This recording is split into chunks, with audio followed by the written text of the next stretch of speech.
or that green color in our melanin was because of atmospheric changes, anomalies, magnetic anomalies that had changed.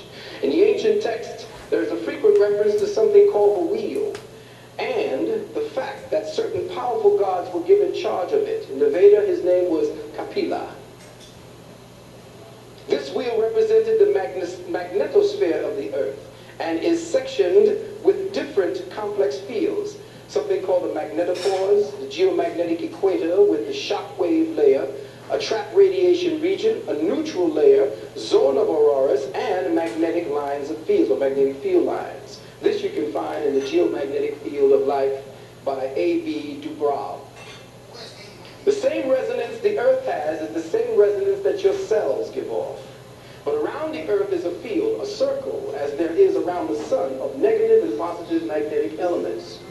In Kemetic history, the Neter Oser, when he takes command of Kem, after the Great Flood, or what you call the Great Nuclear Flood, is given control of the wheel.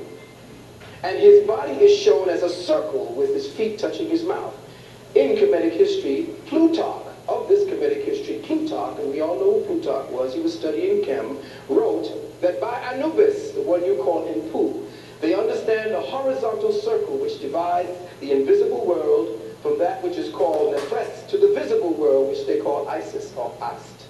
And as this circle equally touches upon the confines of both light and darkness, it may be looked upon or looked upon as common to them both. And from the circumstance arose that semblance or that resemblance which they imagined between Anubis the dog, which is Sirius, it being observed of this animal that he is equally watchful as well by day and by night. They're talking about the Sirius star system.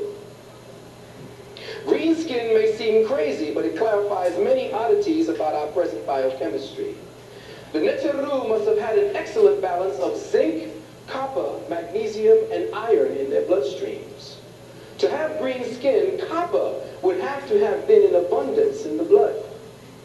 In other words, their blood would have had to have been more like chlorophyll, maybe even a gold color, and they would have not have been able to take a heavy CO2 atmosphere. Copper is an excellent oxidation reduction element as it synthesizes enzymes towards that end. We know chlorophyll and human blood are nearly identical, but only one major factor keeps us from having efficient oxygen transference as the plants, and that is the loss of iron. I ain't doing this. This is just jumping back and forth to give you certain pieces of information. Fragmented, it doesn't seem to connect too good. But this color that we have, this brown color that we have, only came after the fall that you speak about.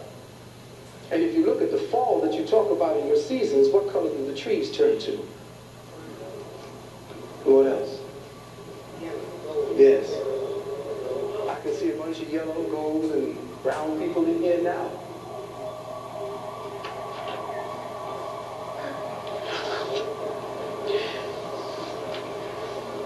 They're rushing me off the stage, and I know what we're going to talk about. They're saying, well, Reverend Valentine's crazy again. He's talking about us folks was green at one time. You thought I was crazy when I said AIDS didn't exist in 1985. Lost a lot of friends with that. Lost a lot of friends when I said that fibroid tumors and certain cystitic conditions in women are actually caused by too much testosterone in their bloodstream. Lost friends with that too. But watch, that information will come out. And until you start getting into the information about your color, the true secrets of color, you will understand that your ancestor, the true ancestors and the gods, had a green hue, olive, malachite, and that your skin did process sunlight the way it was supposed to, like the plant. You were called at one time Saptapana, the man plant. And that's because you did emulate those things that had to do with color. The better synthesis of energy and oxygen and iron and all the rest of those elements comes via the color green. That's why the plant is so prolific in sunlight and why we are not. As far as exercise is concerned, very quickly, you are killing yourselves with aerobics.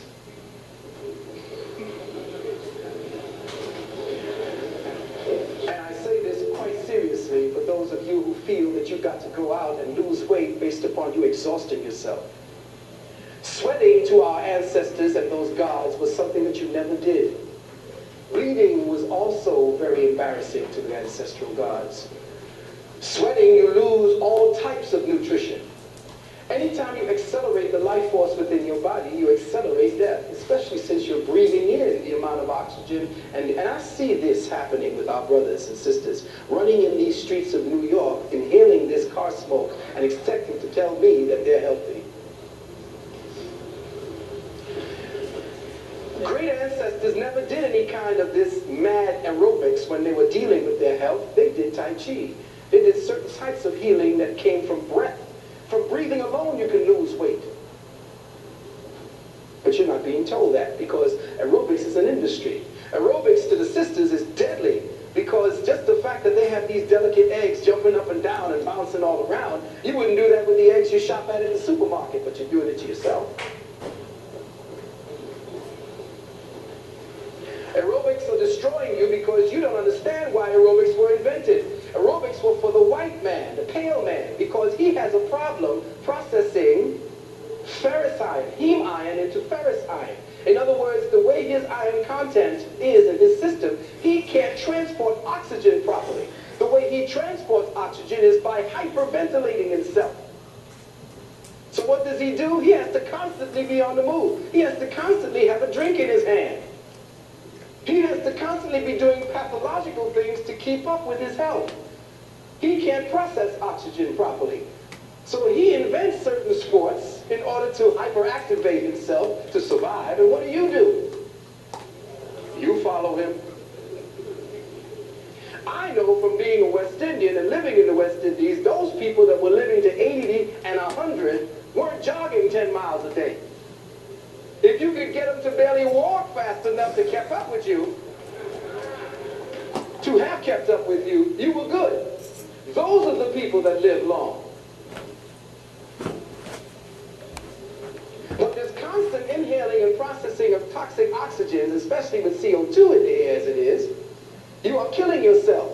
And just like any light bulb, if you have a light bulb that's 40, a 40-watt light bulb, if you pump 220 watts through it, what happens? It burns real bright for a minute and then what? Boom. Well, that's what you're doing to yourself, beloved brothers and sisters. You're accelerating your life force and you're burning bright, looking healthy, but you're aging more quickly. We don't have enough zinc in our systems, and this is why our sisters labor so much in childbirth, because of the lack of zinc. Don't believe that your dark brown color is all as it cracks up to be. It's a beautiful color. It is more superior to the pale man, but it still lacks something. And that lack is the color green, that chromatophore, that green, that magnesium that gives you the chlorophyll base. I love it. I'm going to get out of here and I'm going to let you know that this Friday, if you want to pick up on this information, I'm going to be at the When Worlds Collide at 7 o'clock. And I'll discuss that along with those who wish to find out what they're getting ready to do with us through the vaccine programs. And how the vaccine programs have now been sanctioned, and that how they are going to use certain paramilitary peoples like, what do you call these people that they can call from the job and do these things with? No, reserves. Come on with it. That the reserves are going to be used in order to go with the social workers to make sure that your children in their homes are vaccinated. They're going to come door to door to you now in the Clinton plan. So if you want to find out more about how you can prevent having to get these vaccinations, and more about how we can deal with melanin based upon the melanin that is just in the middle of perfect and just left of toxic. And how your melanin has to be enhanced by proper nutrition, and not just because you're in the sunlight, because the sun is going to do just as much damage to you all now as it's been doing to the European. Mark my words, because of the atmospheric change and the geomagnetic flux. So if you don't better go out with your hats at the beach, you're going to get the same sunburns Europeans going to be getting. Trust me.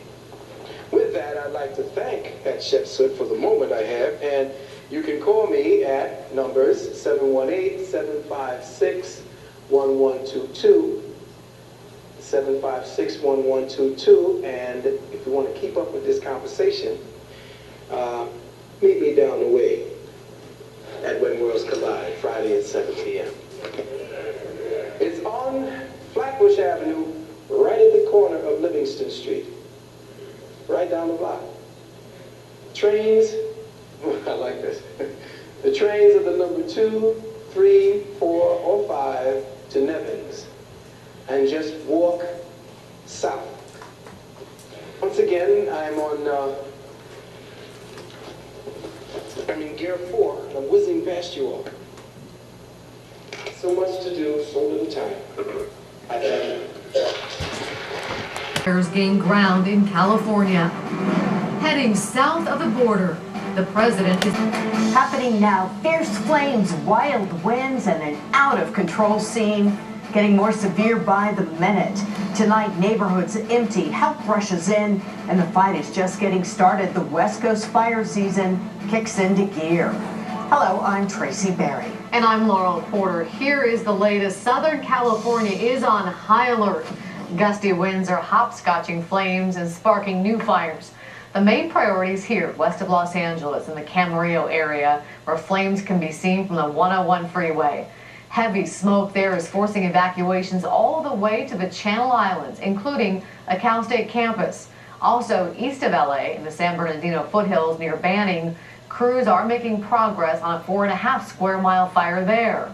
News Channel 8 Stephanie Stanton begins our top story coverage. Fire officials are calling the hot, dry conditions the perfect storm for wildfires burning in Southern California. Dangerous Santa Ana winds and record temperatures fanned flames in Ventura County, just north of Los Angeles. Fire destroyed homes, vehicles, and anything in its path, including this agricultural complex. The blaze broke out early Thursday morning. Wind gusts up to 70 miles an hour caused it to burn out of control. By midday, 500 firefighters were on the front lines. More than 1,000 homes were under a mandatory evacuation order. Our car is all packed up with pictures and everything else that we can't replace. Students at California State University at Channel Island were also told to leave their campus. Water-dropping air tankers battled the blaze from the air, but some residents on the ground took matters into their own hands. What you do is you try to get everything moist so that it slows the fuel. So it slows it down. We got to get the hose back from my neighbor over here so I can get these flames back down again. A 12-mile stretch of the Pacific Coast Highway was closed due to fire danger. A handful of other fires are also burning in Southern California, including the Summit Fire, about an hour east of Los Angeles, that left 2 firefighters injured, burned 1 home, and charred some 3,000 acres. And with red flag conditions expected to continue into Friday, residents might be in for another daunting day. Stephanie Stanton, KGW News Channel 8.